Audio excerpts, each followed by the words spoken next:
श्रीमद् भगवत गीता यथारूप अध्याय 8 श्लोक संख्या 4। अधिभूतं सरावाव पुरुषः च अधिदैवतम् अधियज्ञः अहम् एव अत्र देहे देभ्रताम्। पर अधिभूतम मतलब भौतिक जगत, सर मतलब निरंतर परिवर्तनशील, भावा मतलब प्रकृति, पुरुष मतलब सूर्य चंद्र जैसे समस्त देवताओं सहित विराट रूप, चा मतलब तथा, अधिदेवता मतलब अधिदेव नामक, अधियज्ञ मतलब परमात्मा, अहम मतलब मैं कृष्ण, एवं मतलब निश्चय ही, अत्र मतलब इस, देहे मतलब शरीर में, देहे भ्राताम मतलब देहधारियों में, बर मतलब हे श्रेष्ठ। अनुवाद: हे देहधारियों में श्रेष्ठ निरंतर परिवर्तन, यह भौतिक प्रकृति अधिभूत भौतिक अभिव्यक्ति कहलाती है। भगवान का विराट रूप जिसमें सूर्य तथा चंद्र जैसे समस्त देवता सम्मिलित हैं अधिदेव कहलाता है, तथा प्रत्येक देहधारी के हृदय में परमात्मा स्वरूप स्थित में परमेश्वर अधियज्ञ यज्ञ का स्वामी कहलाता हूँ। मतलब भगवान इसमें क्या बता रहे हैं कि हे देहधारी, अब देहधारी कौन, हम ही सब हो गए जीवधारी। तो जैसे हम इसमें देख सकते हैं कि भगवत गीता के दूसरे अध्याय के 13वें श्लोक में जैसे भगवान ने बताया है, जिस प्रकार शरीरधारी आत्मा इस वर्तमान शरीर से बाल्य अवस्था तरुणावस्था फिर वृद्धावस्था में निरंतर अग्रसर होता रहता है, उसी प्रकार मृत्यु होने पर आत्मा दूसरे शरीर में चला जाता है और धीर व्यक्ति ऐसे परिवर्तन से मोह को प्राप्त नहीं होता। ये हमारा जो ये मतलब इसमें प्रभुपाद और क्या बोल रहे हैं कि जो ये हमारा अधिभूत ये शरीर हमारा क्या है, ये हमारा परिवर्तन शरीर है। कभी हम बाल्यावस्था में है, फिर कभी मतलब तरुणावस्था में, फिर वृद्धावस्था में, निरंतर मतलब बदलता रहता है। ये मतलब एक जगह स्थिर नहीं रहता है।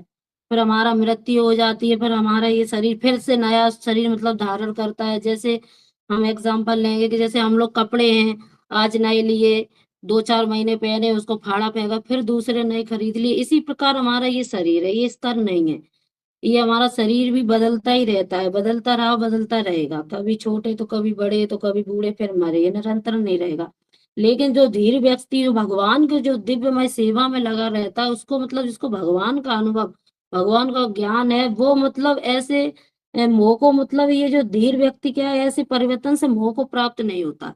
जैसे हम लोग हैं, छोटे छोटे किसी चीज से हम लोग लगाव कर लेते हैं। अब परिवर्तन तो होना ही है, हमारा ये जो शरीर मिला है तो ये तो एकदम एक दिन क्षण होना ही, लेकिन हम लोग क्या इसमें मतलब मोह लगा लेते हैं कि ये मेरा घर है, ये मेरा परिवार है, बच्चे हैं, लेकिन ये निरंतर स्तर नहीं है। भगवान इसमें कह रहे हैं कि अर्जुन भी आए थे युद्ध में, अर्जुन ने देखो, अर्जुन ने कितनी सेना मतलब ने एक तरफ देखो, वो क्या कहते हैं, वो कौन थे, और मेरे को तो याद भी नहीं आ रहा माता जी। अर्जुन ही देखो, अर्जुन को भी एक बार क्या कि मोह एकदम मोह उत्पन्न हुआ कि नहीं मैं नहीं युद्ध करूंगा, ये सारे मेरे रिश्तेदार हैं, ये सब मेरे अपने हैं, इनसे युद्ध करेंगे मारे जाएंगे। तो एक तरफ उनको क्या एक मोह सा हो रहा था, लेकिन भगवान ने उनसे क्या बोला कि नहीं, मैं तो इन सबको पहले ही मार चुका हूं, तो मोह किस बात का कर रहे हो, यहाँ तो कोई अपना है ही नहीं संसार में।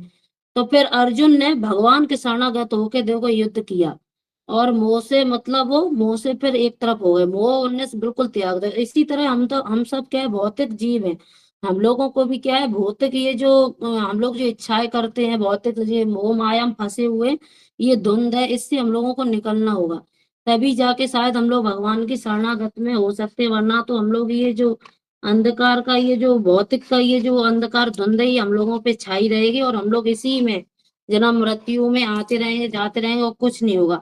जैसे कि इस श्लोक में मतलब ये पूरा श्लोक वैसे तो ये बहुत मतलब जैसे जैसे कोई अगर जानकार ये जो उस चीज में भक्त है, जो माता ये जो अगर समझे तो ये बहुत मतलब सरल है ये श्लोक, लेकिन हम जैसे बद्ध जीव जो कुछ नहीं आता, सही से हिंदी तक नहीं पढ़नी आती है माता, हम तो अपने यही बोलेंगे, लेकिन हम जैसे अगर बद्ध जीव चाहे तो इसमें कुछ नहीं समझ पा रहे। लेकिन अगर इसमें बहुत सी माताएं भी एग्जाम्पल दे के देगी तो इसमें ये जो पूरा श्लोक है ना, ये पूरा तीन ही मतलब किस पे, तीन जो शब्द हैं या सवाल है उन्हीं पे मतलब टिका है। अधिभूत मतलब भगवान क्या कह रहे हैं, अधिभूत मतलब ये मेरा जो स्थूल शरीर है, अधिदेव मतलब भगवान का विराट रूप जिसमें मतलब पूरे देवी देवता स्थित हैं, और अधियज्ञ मतलब भगवान कह रहे हैं मैं खुद, कृष्ण मतलब स्वयं है, अधियज्ञ कृष्ण भगवान स्वयं है। जैसे तो मतलब क्या है कि जो हमारा ये जो शरीर है ना परिवर्तनशील है। जैसे कि हम लोग सोचें कि इसमें हमारा कुछ स्तर है, स्तर कुछ नहीं है हमारा। देखो हम लोग भौतिक अपने इसी जी अभी भौतिक इसी मतलब शरीर से ही देख सकते हैं कि हमारे नाखून भी है, कभी बढ़ जाते हैं, कभी घट जाते हैं, कभी बाल भी हैं, बढ़ते हैं, घटते हैं। है ना, ये भौतिक जो हमारा जो ये जीव, ये भगवान ने जो ये शरीर दिया, इसमें भी कई चीजें ऐसे देखने को मिलती हैं। कभी हमारा वेट है बढ़ जाता है, घट जाता है, लेकिन क्या स्तर तो नहीं है ना, ये भी बढ़ता ही घटता है। तो ये क्या है, तो भगवान बता रहे हैं कि ये जो हमारा ये हमारा जो शरीर है ये परिवर्तनशील है। तो हमें इससे किसी मतलब प्रकार का मतलब वो इससे वो नहीं करना चाहिए। फिर आगे क्या, आगे देखते हैं। अच्छा बोला कृष्ण। लेकिन हम इसी मतलब ये भौतिक शरीर के लिए, फिर हम इसी भौतिक शरीर या भौतिक कामना के लिए क्या हमें इतने ये सब दुख भोगने पड़ते हैं। जैसे हम शरीर हमारी क्या इच्छा करता रहता है, ये मिल जाए, ये हो जाए, वो हो जाए, लेकिन इसी के कारण क्या है, फिर हम सारे मतलब कष्ट दुख ये सब यहीं पे सब शरीर से ही शरीर के लिए भोगते हैं। लेकिन भगवान अगर हम लोग ये चाहें कि नहीं हमसे कुछ गलत नहीं हो रहा, लेकिन गलत तो हम लोग कभी वाणी से, कभी न कभी वाणी से गलत करते हैं, तो कभी मतलब शरीर से करते हैं, तो कभी मन से करते हैं। हम लोग गलत तो कभी ना कभी कुछ ना कुछ करते ही रहते हैं। तो ये जो कष्ट हमें मिलता है, इस सब कष्ट का जो पूरा वो है, वो क्या है, हमारा ये शरीर है। ये जो हमारा ये जो हमें जो भौतिक ये जो शरीर मिला है, इसी शरीर से ही हमें सारे कष्ट भोगने को मतलब मिलते हैं। इन ठीक है। तो जैसे भगवान बता रहे हैं आदिदेवम विराट रूप, जो मतलब भगवान का जगत का विराट रूप, जिसमें सभी प्रकार के सूर्य चंद्र विभिन्न प्रकार के देवता अग्नि कल्पना की जाती है। भगवान के विराट रूप में स्थित जो इसको आदिदेव कहते हैं। आदिदेव मतलब देवताओं, मतलब क्या है कि ये देवताओं के द्वारा ये जो भैया हमारा जो पूरा पूरा ब्रह्मांड है, इसको क्या देवता कंट्रोल कर रहे हैं। आदिदेव कहते हैं। आदिदेव कष्ट भी देवताओं के द्वारा ही हमें मिलते हैं। आदि यज्ञ, भगवान कृष्ण क्या बोल रहे हैं, मैं ही आदि यज्ञ हूँ, मैं ही यज्ञों का भोगता हूँ, मैं ही जीव के देह धारण करने वाला देह में मतलब रहता हूँ। अब मतलब हम लोग सोचे कि अब मतलब भगवान खुद मतलब स्वयं बता रहे हैं कि हम लोग ये जो देह हमें ये जो धारण करने को मिली, इसमें देहधारी में हमारे खुद मतलब यज्ञपति बन के हमारे भगवान खुद हमारे हृदय में बैठे हैं। अब हम क्या कर रहे हैं क्या नहीं कर रहे हैं, सब भगवान मतलब पूरा देख रहे हैं। तो आगे चलिए तात्पर्य पढ़ते हैं। यह भौतिक प्रकृति निरंतर परिवर्तन होती रहती, सामान्यतः भौतिक शरीर के 6 अवस्थाओं से निकलना होता है। वे उत्पन्न होते हैं, बढ़ते हैं और कुछ काल तक रहते हैं, कुछ गौण पदार्थ उत्पन्न करते हैं, क्षीण होते हैं और अंत में विलुप्त हो जाते हैं। यह भौतिक प्रकृति अधिभूत कहलाती है। भगवान कह रहे हैं ये जो भौतिक ये जो संसार ये क्या अधिभूत है। जैसे मैंने अभी बताया, ये कुछ मतलब कभी छोटी कभी बड़ी निरंतर ये परिवर्तन होती रहती है। यह किसी निश्चित समय में उत्पन्न की जाती है और किसी निश्चित समय में विनष्ट कर कर दी जाती है। जैसे भगवान का, जैसे हम लोगों का भी एक किसी चीज का समय, तो भगवान को जब, जैसे हम ही ये लोग हैं, अब हम लोगों को पता हमारी मौत या हमारी मृत्यु कब आ रही है। भगवान को जब ठीक लगा तो हमारी मतलब मृत्यु हो, भगवान को, भगवान की जब तक इच्छा है, भगवान का जब तक कृपा है, तब तक हम लोग यहाँ हैं इस भौतिक संसार में। और जब भगवान को हम लोग कहते हैं कि नहीं ऐसा नहीं होना चाहिए थे, लेकिन क्यों नहीं होना चाहिए थे, भगवान को जब मतलब जब जो चीज समय पे जो ठीक लगती है, भगवान उसी समय पे वो चीज करते हैं। लेकिन हम सब बस हम लोग जो भौतिक जीव, हम लोगों को ऐसा लगता है कि नहीं ये गलत हो गया, समय से पहले हो गया। लेकिन भगवान जो कुछ करते हैं वो समय से ही करते हैं। परमेश्वर के विराट स्वरूप की धारणा, जिसमें सारे देवता तथा उसके लोग सम्मिलित हैं, अधिदेवतम कहलाती है। जैसे जिसमें सारे देवी देवता सम्मिलित हैं, उसे अधिदेव कहलाती है। प्रत्येक शरीर में आत्मा सहित परमात्मा का वास होता है।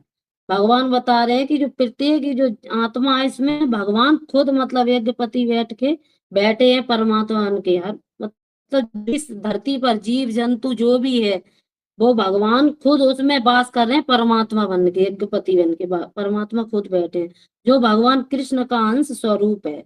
हमारे जो ये शरीर है, इसका कोई महत्व नहीं है। हमारे शरीर में अगर कुछ है तो वो क्या है, हमारे प्राण, जो हमारी ये आत्मा है उसका ही मतलब, जो हमारा ये पूरा शरीर है। हम लोग सोचते हैं कि नहीं ये शरीर हम चला रहे हैं, जैसे हम मुंह से कुछ बोल पा रहे हैं, कानों से कुछ सुन पा रहे हैं, हाथ पैर से कुछ काम कर पा रहे हैं, तो ये क्या, इसकी शक्ति कौन दे रहा है, हमें भगवान दे रहे हैं, तभी हम कर पा रहे हैं, अन्यथा हम ये कर लेंगे नहीं कर पाए। क्योंकि हमारे अंदर सिर्फ एक परमात्मा के रूप में जो अंश है उसी प्रकार से ये सारा शरीर चल रहा है।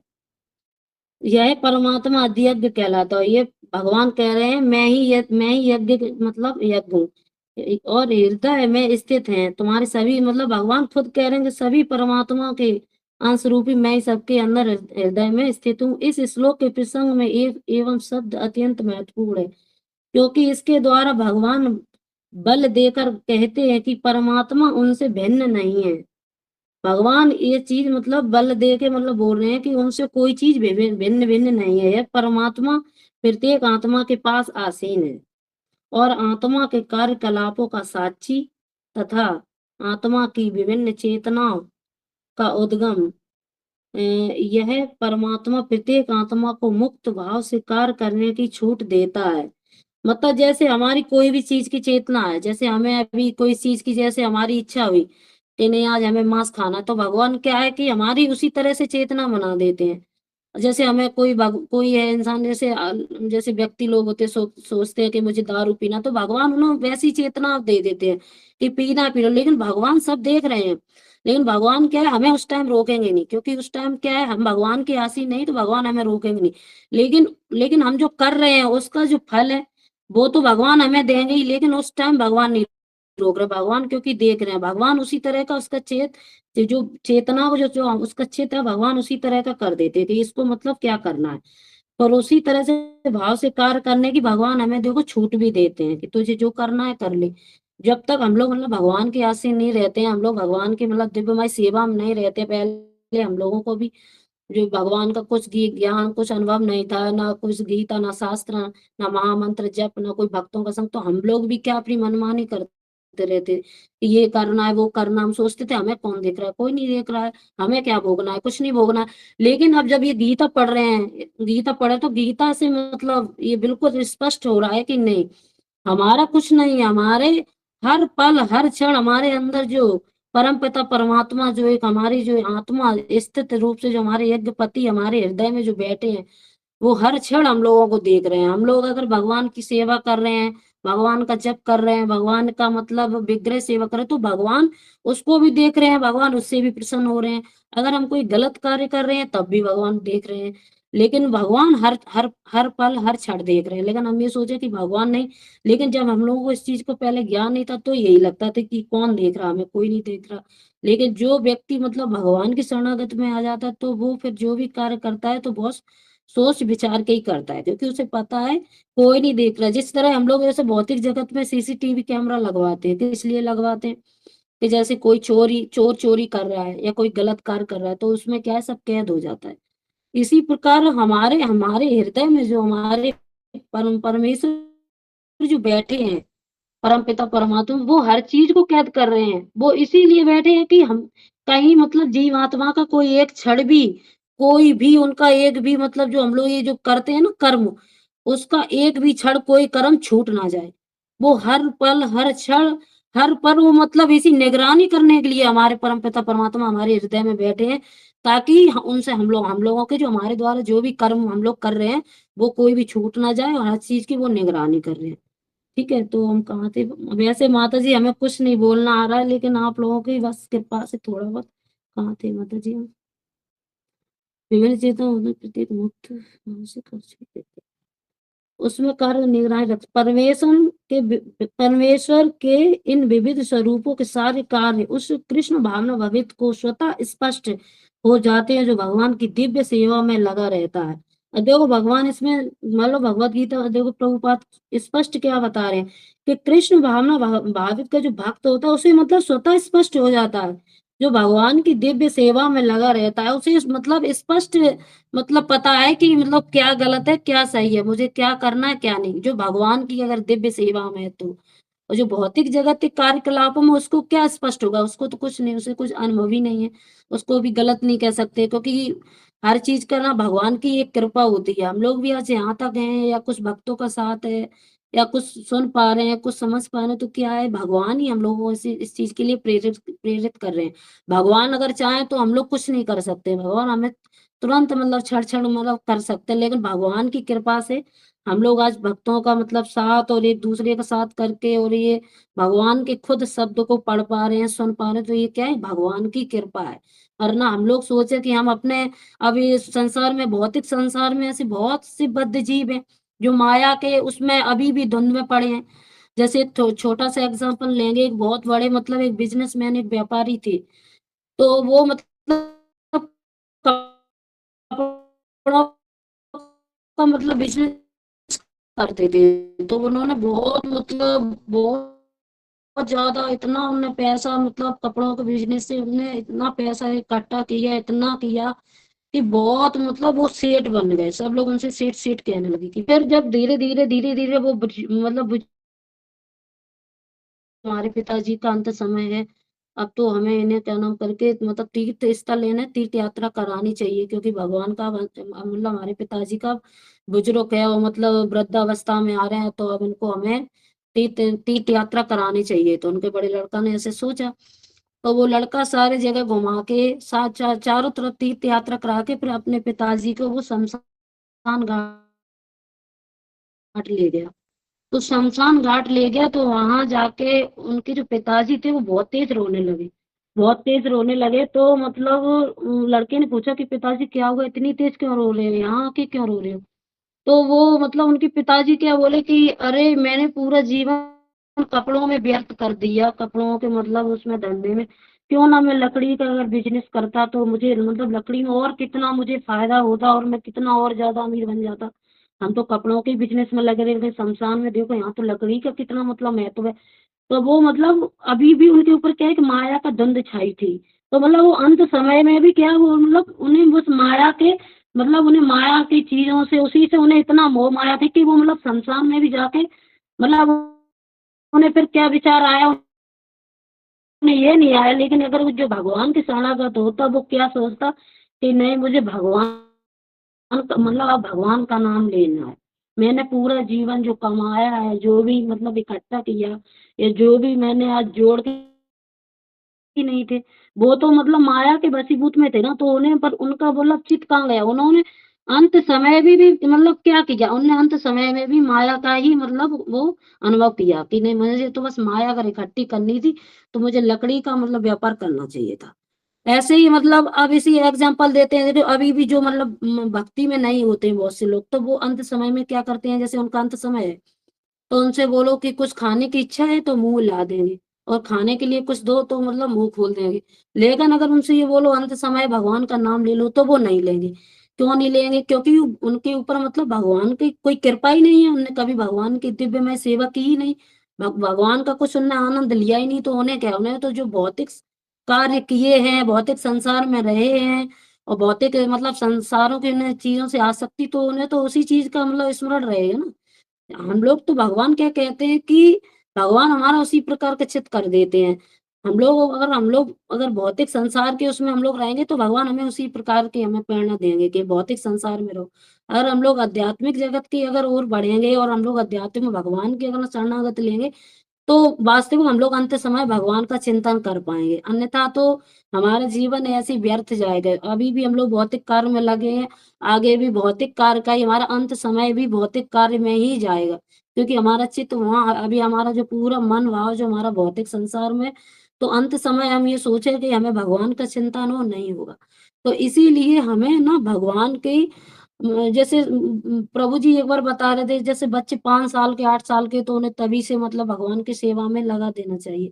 तो क्यों बता रहे थे? क्योंकि जब पौधा छोटा होता है तो उसे हम लोग कहीं भी गाड़ सकते हैं और जैसे बड़ा होने होने लगता है धीमे-धीमे तो हम सोचे उसकी जड़ें मजबूत हो जाती हैं। फिर हम सोचे कि उसको हम हटा लें, यहाँ कर दें तो वो नहीं हो पाता है। क्योंकि ये फिर बहुत ही ज़्यादा डिफ़िकल्ट मतलब इसको कर पाना बहुत मुश्किल बात है। तो इसी प्रकार की हम लोग ये जो भौतिक संसार में आए हैं जैसे हम लोग तो अभी से चलो भगवान की कुछ कृपा है जो हम लोग अभी से लगे हैं। 1 साल 2 साल से अनुभव किया भाई इसमें बहुत से भक्त हैं जिन्हें शुरू से ही अनुभव है ऐसा नहीं कह सकते लेकिन मैं अपनी कह रही हूँ कि मुझे तो ये भी नहीं पता था कि गीता जी होती क्या है? गीता में लिखा क्या है? बस कोई भी कहता था हाँ, गीता मतलब भगवान ने लिखी है, कृष्ण भगवान ने, बस इतना जानते थे। क्यों लिखा है, कैसे लिखा है, किसके लिए लिए लिखा है इसका कोई अनुभव नहीं था। लेकिन अगर सही देखा जाए तो अब पता चला कि गीता भगवान ने हम लोगों के लिए लिया है, हम लोगों के लिए मतलब लिखी है, भौतिक जगत के जीव के लिए, कि हम लोगों को अपना उद्धार करना कैसे है। अर्जुन को तो उनने दिया तो उपदेश, लेकिन दिया हम सबको भी है उसी के माध्यम से, कि हम लोगों को भी अपना जीवन का जो परम जो लक्ष्य है वो कैसे हम लोगों को प्राप्त करना है। तो उसके बाद हम होंगे कहाँ थे, अधिदेव नामक भगवान के विराट रूप स्वरूप का चिंतन उन नवदीक्षितों के लिए जो भगवान के परमात्मा स्वरूप तक नहीं पहुंच पाते हैं। अब भगवान क्या कह रहे हैं, अधिदेवतम नामक भगवान के विराट स्वरूप का चिंतन नवदीक्षितों के लिए है, जो भगवान के परमात्मा स्वरूप तक नहीं पहुंच पाते। अब नवदीक्षितों का मतलब क्या होता है, जो नए भक्त होते हैं। अब नए भक्त होते हैं, जैसे अभी अभी कोई नया भक्त जुड़ा तो उनको क्या है, अभी वो सारे देवी देवताओं का मतलब स्मरण कर रहे हैं। वो नए भक्त हैं, उन्हें पता ही नहीं है कि मतलब जो परम भगवान, जो परम हमारे परमात्मा है, परम पिता परमात्मा, हमें सीधा उनके उनकी शरण लेनी चाहिए कि देवी देवता, लेकिन उनकी भी गलती नहीं है। क्योंकि वो जो भी नए नए, जैसे हम ही लोग अभी हैं, कोई भी कार्य नया नया करें तो हमें उसका इतना अनुभव नहीं होता है, क्योंकि हम लोग नए उसमें हैं। ठीक है, लेकिन जब जैसे धीमे धीमे करने लगते हैं, जैसे हम लोग भौतिक कार्य से ही देखते हैं, जैसे हम लोग खाना ही है, हम लोग बनाते हैं, तो हम लोग एक दिन बनाएंगे, 2 दिन बनाएंगे, हम लोग सोचे कि एकदम बनाना सीख जाएंगे, तो नहीं, वो भी हमें क्या है, धीमे धीमे ही मतलब आता है बनाना। तो इसी प्रकार भगवान बता रहे हैं कि जो ये जो जो ये नव दीक्षितों मतलब जो नए भक्त हैं, तो उनके लिए है, तो वो ही क्या है, वो ही देवी देवताओं के पास जाते हैं। अन्यथा जो मतलब पहले से ही भगवान के शरणागत में है, उन्हें तो ये चीज पता है कि जो भगवान परमपिता परमात्मा है, उनके मतलब उन्हीं से मेरे जीवन का उद्धार है और उन्हीं से सहारा, तो हमें तो सीधे परमपिता परमात्मा की शरणागत लेनी चाहिए। अतः उन्हें परामर्श दिया जाता है कि वे उस विराट पुरुष का चिंतन करें, जिसके पांव अधोलोक है, जिसके नेत्र सूर्य तथा चंद्र है, और जिसका सिर उच्चलोक है। अब देखो, भगवान मतलब इसमें स्वयं बता रहे हैं कि अधोलोक, जिसके नेत्र सूर्य चंद्र के समान है। भगवान के नेत्र क्या है, सूर्य चंद्र के समान है। अब भगवान हम लोग देखे कि मतलब भगवान क्या देख रहे, भगवान के देखो नेत्र सूर्य चंद्र, भगवान हर क्षण हर पल हर कण कण में भगवान भगवान के देखो, सूर्य जब भी मतलब निकलता, उसकी रोशनी जो होती है पूरे संसार, पूरे विश्व, पूरे भारत में हर तरह मतलब कैसे फैलती है। तो हम लोग देख सकते हैं कि भगवान के जो नेत्र हैं वो सूर्य चंद्र के समान है। मतलब भगवान सब चीज की निगरानी कर रहे हैं, भगवान से कुछ भी नहीं छुप सकता, कुछ भी। भगवान के जो नेत्र हैं वो सूर्य चंद्र के समान है, और मतलब उनका जो सिर है वो उच्च लोक है।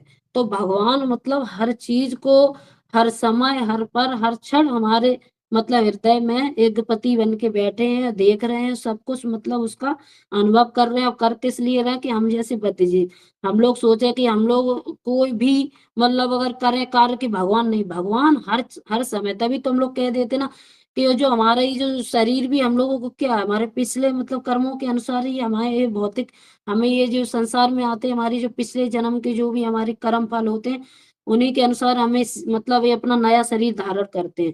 क्योंकि भगवान इसीलिए हम अब ये भोजन करते हैं। ठीक है, तो भोजन को कौन पचा पचा रहा है, हमारे भगवान यज्ञपति हमारे हृदय में बैठे हैं, वही तो पचा रहे हैं। हम लोग सोचे कि नहीं, अब हम लोग क्या सोचते हैं, नहीं हमारा तो पेट, हम लोग तो मतलब भौतिक जो जगत के हैं, वो क्या, नहीं वो तो मतलब साधारण सी बात कर देंगे, शरीर है उसमें ये है वो है, दुनिया की बातें बना देंगे। हाथ पैर है, हमारा मुंह, हमसे इससे कार्य कर रहे हैं, लेकिन नहीं, जो मतलब अगर भगवान का जो स्मरण कर रहा है, जिसने भगवान के दिव्यमय सेवा का आनंद लिया, उसे पता है। हम ये भौतिक कार्य करते हैं, हम देखो सुबह सुबह उठते हैं, अब जैसे सुबह सुबह हम उठते हैं, हमें क्या करना है, तो इसकी भी अकल हमें कौन दे रहा है, हमारे यज्ञपति भगवान दे रहे हैं। हम जैसे सुबह सुबह उठे, हमें बाथरूम की तरफ जाना है, और हम कहीं गलत दिशा में पहुंच गए, तो नहीं, फिर से एकदम अंदर से आवाज आई कि नहीं, इधर इधर की ओर जाना है। तो ये किसने याद दिलाया, भगवान ने दिलाया। हम मतलब क्या कर रहे हैं, उल्टा सीधा कार्य कर रहे हैं, फिर अंदर से एकदम विचार आता है कि नहीं ये गलत है, तो उसको भी मतलब ये कौन प्रेरणा दे रहा, भगवान दे रहे हैं। तो यानी हमारे अंदर जो यज्ञपति हमारे परमपिता परमात्मा है, वही सब कुछ देख रहे हैं, वही हमारे जो ये भौतिक शरीर को चला रहे हैं, और हमारा तो इस शरीर में कुछ नहीं है।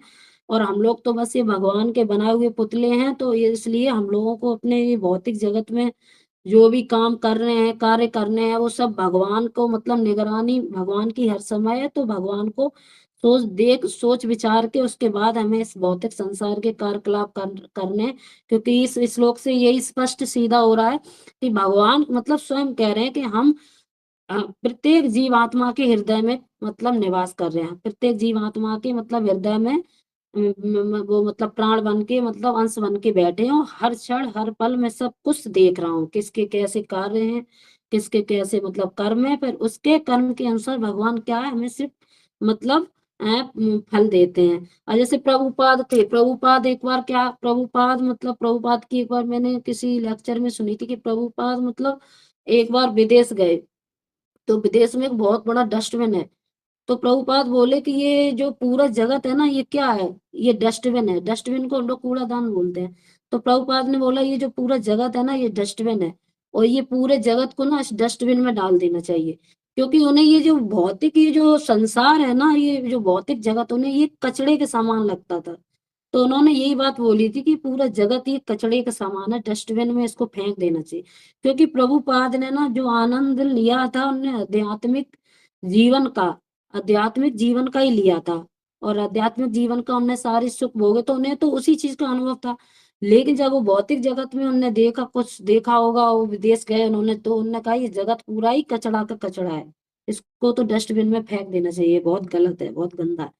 तो इसलिए लेकिन हम लोग क्या है, जो मायावादी लोग होते हैं क्या, भौतिक संसार में ही मतलब आनंद सुख भोगने की इच्छा करते रहते हैं, ये कर ले वो कर ले, नहीं इसमें तो बहुत आनंद है, भगवान हमें ये देते, हम लोग क्या है एक से एक अपनी इच्छा बढ़ाते रहते हैं और एक से एक अच्छा कार्य करने की सोचते रहे। जबकि भगवान कह रहे हैं कि कुछ भी स्थिर नहीं है, एक दिन ये सब क्षण क्षण हो जाना। अर्जुन आए थे, अर्जुन क्या नहीं, अर्जुन आए, युधिष्ठिर महाराज आए, जो भी आए धरती पे, क्या एक दिन सब नहीं गए, सब गए। सबका कुछ कुछ भी चीज स्थिर नहीं है। तो हम लोग इन्हीं से अनुभव कर सकते हैं कि जब ऐसे जब महान युद्ध नहीं मतलब धरती पे मतलब स्थिर रहे, तो हम लोग रह कैसे सकते हैं। हम लोगों को भी एक दिन छेड़छाड़ हो जाना। फिर भी लेकिन हम लोगों के ऊपर जो मायावादी, ये जो माया का प्रकोप है ना, ये द्वंद के कारण हम लोग ना इस बस ये भौतिक जगत में ही आनंद मतलब सुख देखते रहते हैं और इसी में लगे रहते हैं। हरे कृष्णा।